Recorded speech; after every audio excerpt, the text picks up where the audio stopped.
Manipurda aikhoi masel machoi tahanna honarakliba kaya asi thengnage hairabadi lumdamasda khundaminariba yellow phurup sing punsilaga apunba Manipur gidamakta honaba mathau tare yellow mi phurup Pusinduna Mutkhiba yai haina United Committee Manipur UCM ge President Dhiren na phongtokre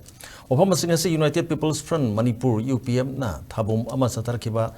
Chamaga Maripudaraga Mathoisuba National Reconciliation Month ki Sharuk ama oina Wabgai Lamkai Larembi Club ka Kusam Naraga Wabgai Lamkai Community Holda Ekoi Amuk Hanna Kuntak Larosi Haiba Hiram da Khanan Nabigi Thorom da Pongdo Kibani Wake Dhiren Makata na Hai Sahi Taret Kuntak pa Thokiba Matamda Awasing na Haiba in Bakaya da Kudong Chabakaya Pirami Ningtau Helami Adugum Nangasi Lamdamasida Masagida Kanba Kayada Lang Taktuna Minister Oinanaba Masoi Tahali Mapi Mapa Webasing Pushinba Namandana Tamli Manipur ki people masi Chahitaret Kuntak Pada Miam Nawaki Baduga Manana Laire Haibasi Aikoi Kuding Magna Kangjin Mamatau Tai Haiki